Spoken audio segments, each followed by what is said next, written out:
What's going on? What's going on? This is Phil Jones, Mike Jones. How you guys know me personally and professionally, and I'm one half of the Extraordinary Man podcast. Today, I'm coming to you guys with another video, and yes, we're gonna have a conversation about something slightly finance related. So, for those who are in my age bracket, who are not currently homeowners, it has always been something that has been talked about as far as the American dream. We want to own a home. We want that generational wealth. We want to be able to pass something down to our children. And I think that when you actually take the time to look at it, is that American dream still as relevant today as it once was? Like, yeah, it would be cool to know that I buy a house, put it in a trust, I can pass it to my children. I know they have a place to live forever and so forth. It's noble. But when you start really digging into it, numbers-wise at least, it tells a little bit of a different tale. I just want you guys to take this walk with me real quick as I try to explain. So when I looked at the concept of purchasing a home, a lot of times I found myself fixated on, can I afford the monthly payments? And I think that's where a lot of us are when it comes to home buying, financing, whatever the situation is, that whatever we do it based on whether we can afford the monthly payments. And that makes sense as long as you can pay out of pocket for it. But the reality is, how much are you really paying? So I went ahead and I did a little math problem. For those who don't know, if you ever looked up a mortgage calculator, Google has an excellent mortgage calculator built right into it. And it gives you a myriad of different opportunities for where it shows you where you can change from a 30-year fixed, 15-year, 10-year, the 5/1 ARM, adjustable rate mortgage for those who don't know what ARM stands for. And it can give you state specific to let you know within your credit range about what the interest rate would likely be based on where your credit score lies. So for me, I looked at it and said, I live in Florida. Let's look up some Florida stuff, shall we? So the average house in my area, somewhere in the $400,000. So as a test, I decided to just look up a flat rate $400,000 home. Nothing specific, just my price. So as I look up $400,000, I'm like, okay,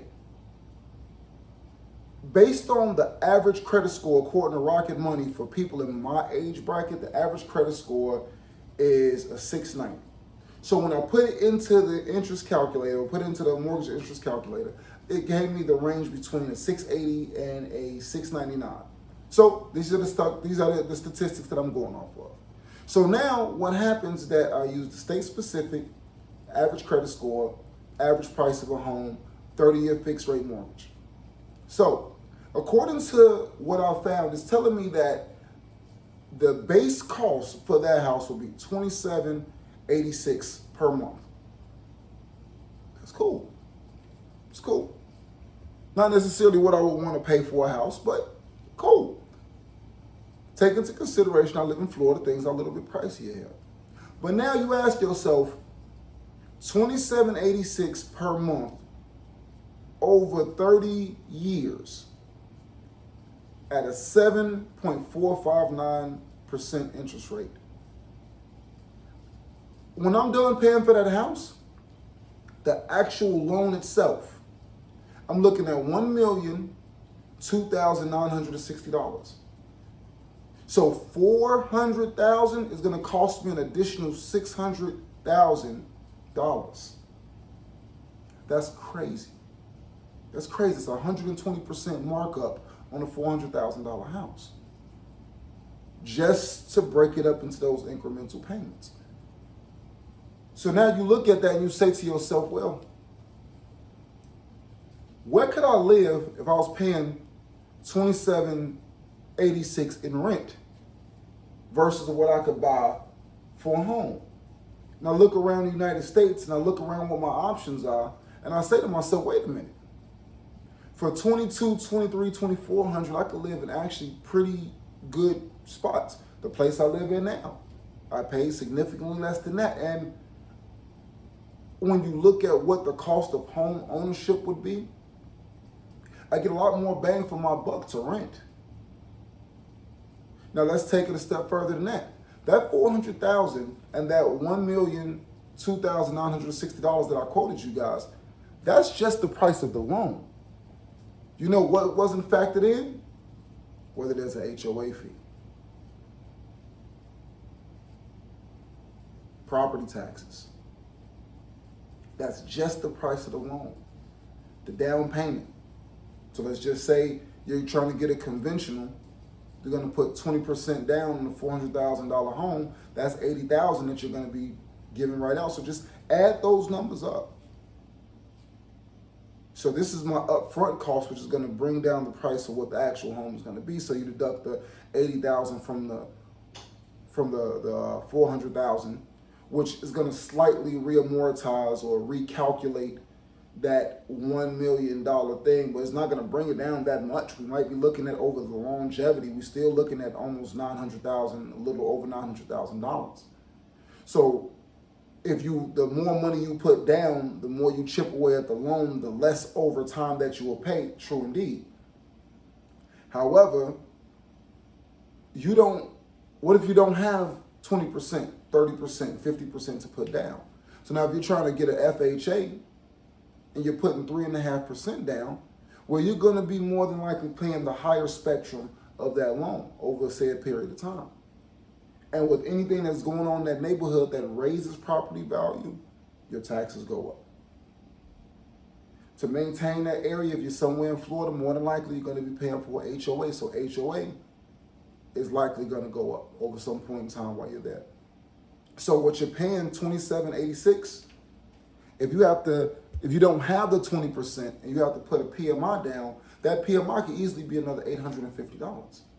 So you add that $27.86 plus another $850. So now we're looking at $3,600.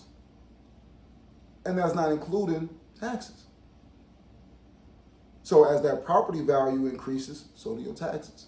So before you know it, you'll be paying a hefty $4,200, somewhere in that range, to own a $400,000 home. So sometimes you have to look at things and say to yourself, okay, was I sold a bill of goods when it came down to this American dream concept of buying a home? Maybe, maybe not. I'm not 100% sure, but it seems like the only people that would actually benefit from home ownership are people who can pay cash. Either the people who pay cash up front, who can afford to, or the people who can put down large enough down payments to where their monthly and their long term would be less, or people who have money to blow for investments. As far as us regular working people who are looking to try to take part of the American dream, it sounds more like the American nightmare to me. Now, I'm not trying to discourage anybody from buying a home, just ask you to think. Free tools like the Google calculator that I'm referencing right now. You can go and you can look. You can see where your credit score lies. You can get an idea of what the basics of that loan is going to be and multiply times the duration of the time that you want your loan to last. And that's what you'll end up paying just to repay the loan. Then you have to ask yourself if you have 20% to put down. If you don't have 20% to put down, then you have the private mortgage insurance, the PMI, and you're going to pay whatever that PMI is, which is calculated based off the amount of the loan. Then you have to look at property taxes in the area that you're in. And voila, now we have a whole new thing. Homeowners association fees, if you live in an area that's homeowners association, if it's ran by a homeowners association, you have all these different pieces. So please understand that when I'm saying this thing, I'm only saying them to try to get you to think about, is this really the American dream?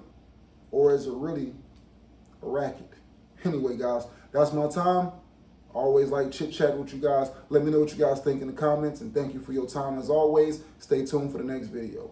Peace.